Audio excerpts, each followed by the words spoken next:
Esaten dute honen guztiaren inguruan?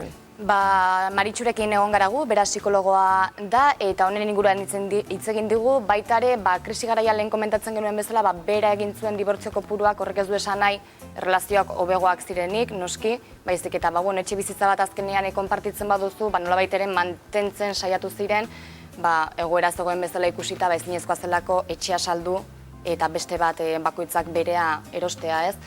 Hortaz hitz egin dugu, eta baita ere nola ez, udan esaten dute dibortzio gehienak udan izaten direla, zergatik, erantzun bila beregana jo dugu. Maritxu, azken informearen arabera, badirudi, Euskal Herrian 2 orduro bikote bat banantzen dela. Batez ere, udan gertatzen dira dibortzioak, zergatik izan daiteke? Batetik, urtean zehar daukagun rutina horretan, askotan ez dugulako pentsatzen, ez?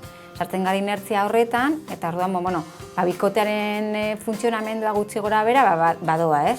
Eta bietako batek adibidez zalantzak baldin baditu, orokorrean askotan egiten dutena da, ikusiko dugu ja denboratxo bat dugunean elkarrekin egoteko, edo asteburu bat, eta orduan da, benetan hartzen diozunean, benetako egoera edo zelan dagoen harremana beraz, ez? Askotan hori planteamendu egin barik, uda dator, eta bikoteak egiten du beste dinamika bat, ez?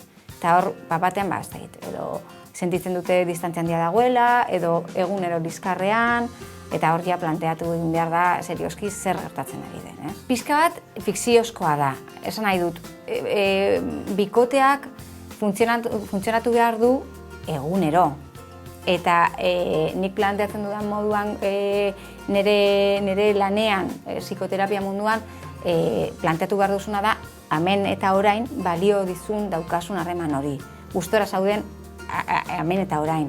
Eta ez bakarrik aisialdi denboran, edo ez horrelako egoera berezi batean, ezta?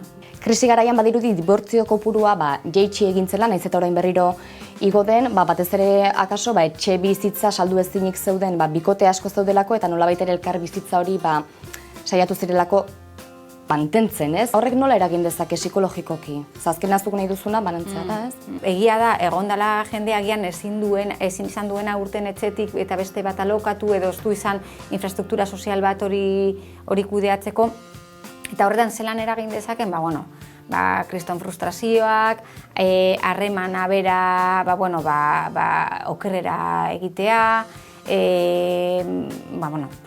maltrato psikologikoetan sartuko ginateke ziur aski kasu askotan, gero, umeekin baldin bada harremana ere, hori ere askoz gatazkatsuago izaten da, ez, tartean umeak daudelarik, baina egoera baten behartuta baldin bazaude, egoera ez denean ona, normalean ondorioa hori izaten da, ez?